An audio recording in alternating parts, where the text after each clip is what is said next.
ಕುಸಿದು ಬಿದ್ದ ನಟ ರಮೇಶ್ ಅರವಿಂದ್. ಒಂದು ಹಿರಿಯ ನಟರಾದಂತಹ ನಮ್ಮ ಕನ್ನಡದಲ್ಲಿ ಹಿರಿಯ ನಟರು ಯಾರಾದ್ರೂ ಇದ್ರೆ ಈಗ ಒಂದು ಶಿವರಾಜ್ ಕುಮಾರ್ ಮತ್ತೆ ರಮೇಶ್ ಅರವಿಂದ್ ಅಂತಕ್ಕಂಥದ್ದನ್ನ ನಾವು ಇಲ್ಲಿ ಹೇಳ್ಬೋದು. ಸೊ ಅಂತಹ ರಮೇಶ್ ಅರವಿಂದ್ ರವರು ಒಂದು ಕುಸಿದು ಬಿದ್ದಿದ್ದಾರೆ. ಸೊ ಒಂದು ಕಾರ್ಯಕ್ರಮವೊಂದರಲ್ಲಿ ಒಂದು ಕುಸಿದು ಬಿದ್ದಿದ್ದಾರೆ ಅಂತಕ್ಕಂಥದ್ದನ್ನ ಹೇಳಿದ್ದಾರೆ. ಸೊ ಅಷ್ಟಕ್ಕೂ ಏನಾಯ್ತು ರಮೇಶ್ ಅರವಿಂದ್ ರವರಿಗೆ, ಯಾಕೆ ಕುಸಿದು ಬಿದ್ರು? ಒಂದು ಹಳೆಯ ನಟ ಹಿರಿಯ ನಟ ಅಂತಕ್ಕಂಥದ್ದನ್ನ ನಾವು ಇಲ್ಲಿ ಹೇಳ್ಬೋದು. ಸೊ ಯಾಕಪ್ಪ ಅಂತಂದ್ರೆ ಇಂದಿಗೂ ಕೂಡ ನಮ್ಮ ಹಳೆಯ ನಟರಲ್ಲಿ ಇರೋದು ಈಗ ಇಬ್ಬರೇ. ಸೊ ಒಂದು ಶಿವರಾಜ್ ಕುಮಾರ್, ಇನ್ನೊಂದು ಒಂದು ಇವರು. ಈ ರೀತಿಯಾಗಿರ್ತಕ್ಕಂಥ ನಟ ಒಂದು ಕುಸಿದು ಬಿದ್ದಿದ್ದಾರೆ. ಸೊ ಅಷ್ಟಕ್ಕೂ ಏನಾಯ್ತು, ಯಾಕೆ ಕುಸಿದು ಬಿದ್ರು? ಇವರ ಒಂದು ಪತ್ನಿ ಹಾಗೆ ಅವರ ಒಂದು ಕುಟುಂಬ ಕಣ್ಣೀರನ್ನ ಹಾಕಿದೆ. ಸೊ ಅಷ್ಟಕ್ಕೂ ಏನಾಯ್ತು, ಇದೆಲ್ಲದರ ಬಗ್ಗೆ ಸಂಪೂರ್ಣವಾದ ಮಾಹಿತಿಯನ್ನ ಈ ಒಂದು ವಿಡಿಯೋದಲ್ಲಿ ನಾನು ನಿಮ್ಗೆ ತಿಳಿಸ್ಕೊಡ್ತೀನಿ. ಅದಕ್ಕೂ ಮೊದಲು ನೀವು ನಮ್ಮ ಚಾನಲ್ಗೆ ಹೊಸಬ್ರಾಗಿದ್ರೆ, ನೀವು ಇನ್ನೂ ನಮ್ಮ ಚಾನಲ್ಗೆ ಸಬ್ಸ್ಕ್ರೈಬ್ ಮಾಡಿಲ್ಲ ಅಂದ್ರೆ ಈ ಕೂಡಲೇ ಸಬ್ಸ್ಕ್ರೈಬ್ ಮಾಡ್ಕೊಳ್ಳಿ. ಹಾಗೆ ಒಂದು ಪಕ್ಕದಲ್ಲಿರೋ ಬೆಲ್ ಐಕಾನ್ ಅನ್ನ ಪ್ರೆಸ್ ಮಾಡೋದ್ರ ಮೂಲಕ ನಮಗೆ ಸಪೋರ್ಟ್ ಮಾಡಿ. ಹಾಗಿದ್ರೆ ತಡ ಯಾಕೆ ಮಾಡೋದು, ಬನ್ನಿ ಸ್ನೇಹಿತರೆ ವಿಡಿಯೋನ ಸ್ಟಾರ್ಟ್ ಮಾಡೋಣ. ಮೊಟ್ಟ ಮೊದಲನೇದಾಗಿ ರಮೇಶ್ ಅರವಿಂದ್ ರವರು ಒಬ್ಬ ಹಳೆಯ ನಟ, ಹಿರಿಯ ನಟ. ಹಾಗೆ ಒಂದು ತಮ್ಮ ಸ್ಫೂರ್ತಿದಾಯಕ ಮಾತುಗಳಿಂದ ಎಲ್ಲರನ್ನ ಹುರುಪುಗೊಳಿಸ್ತಾ ಇದ್ರು. ಸೊ ಯಾವ ರೀತಿಯಪ್ಪ ಅಂತಂದ್ರೆ, ಒಂದು ರಮೇಶ್ ಅರವಿಂದ್ ರವರು ತಮ್ಮ ಮಾತುಗಳಲ್ಲಿ ಸೊ ಎಲ್ಲರ ಮೆಚ್ಚುಗೆಯನ್ನ ಒಂದು ಸೆಳಿತಾ ಇದ್ರು. ಯಾವ ರೀತಿ ಅಂದ್ರೆ, ತಮ್ಮ ಒಂದು ಸ್ಪರ್ಧಾತ್ಮಕ ಪರೀಕ್ಷೆಗಳನ್ನ ಯಾವ ರೀತಿ ಎದುರಿಸಬೇಕು, ಜೀವನದಲ್ಲಿ ಬಂದಂತಹ ಸಂಕಷ್ಟಗಳನ್ನ ಯಾವ ರೀತಿ ಎದುರಿಸಬೇಕು, ಜೀವನವನ್ನ ಯಾವ ರೀತಿಯಾಗಿ ನಡೆಸಬೇಕು, ಒಂದು ಒಳ್ಳೆ ಜೀವನಕ್ಕಾಗಿ ಬದುಕನ್ನ ಹೇಗೆ ಕಟ್ಕೊಳ್ಬೇಕು, ಒಂದು ಕಷ್ಟಗಳು ಬಂದ್ರೆ ಅದನ್ನ ಯಾವ ರೀತಿ ಎದುರಿಸಬೇಕು. ಸೊ ಎಲ್ಲಾ ರೀತಿಯಾದ ಪಾಠಗಳನ್ನ ಒಂದು ರಮೇಶ್ ಅರವಿಂದ್ ಅವರು ತಮ್ಮ ಕಾರ್ಯಕ್ರಮಗಳಲ್ಲಿ ಹೇಳ್ತಾರೆ, ತಮ್ಮ ಭಾಷಣಗಳಲ್ಲಿ ಹೇಳ್ತಾರೆ. ಹಾಗೆ ತಮ್ಮ ಯೂಟ್ಯೂಬ್ ಚಾನೆಲ್ಗಳಲ್ಲೂ ಕೂಡ ಒಂದು ಹೇಳ್ತಾರೆ ರಮೇಶ್ ಅರವಿಂದ್ ಅವರು.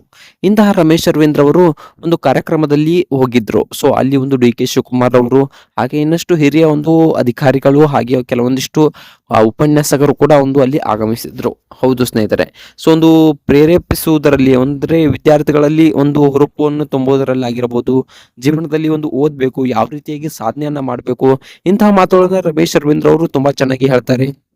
ಹಾಗೆ ನೋಡ್ಬೇಕಪ್ಪ ಅಂತಂದ್ರೆ, ರಮೇಶ್ ಅರವಿಂದ್ ಅವರು ಒಂದು ಸ್ಫೂರ್ತಿದಾಯಕ ಮಾತುಗಳನ್ನ ಹೇಳೋದ್ರ ಮೂಲಕ ವಿದ್ಯಾರ್ಥಿಗಳನ್ನ ಒಂದು ಸಾಧನೆಯತ್ತ ಒಯ್ಯುವುದರ ಒಂದು ಕೆಲಸವನ್ನ ರಮೇಶ್ ಅರವಿಂದ್ ಅವರು ಮಾಡೇ ಮಾಡ್ತಾರೆ.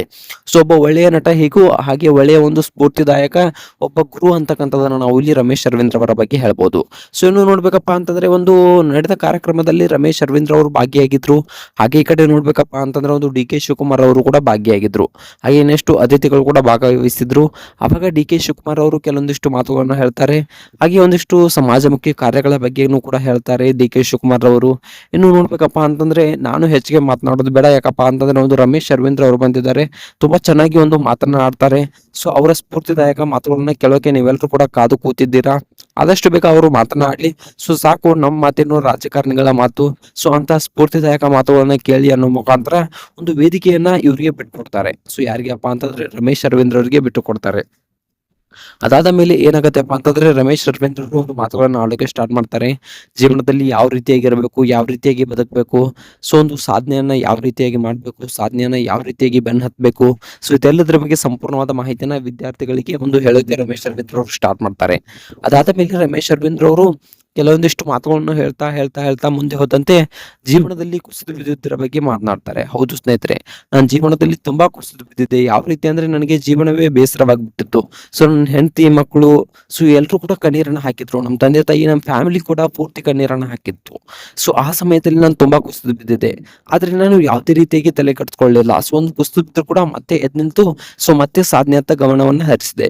ಸೊ ಈ ರೀತಿಯಾಗಿ ಜೀವನದಲ್ಲಿ ಕುಸಿದು ಬಿದ್ದರೂ ಕೂಡ ಒಂದು ಸಾಧನೆಯತ್ತ ಗಮನ ಹರಿಸಿ ಅನ್ನೋ ಮಾತನ್ನ ಇಲ್ಲಿ ರಮೇಶ್ ಅರವಿಂದ್ ಅವರು ಹೇಳ್ತಾರೆ. ಸೊ ತಾವು ಜೀವನದಲ್ಲಿ ಕುಸಿದು ಬಿದ್ದಂತ ಒಂದು ಕಾರಣವನ್ನ ಇಲ್ಲಿ ಹೇಳ್ತಾರೆ.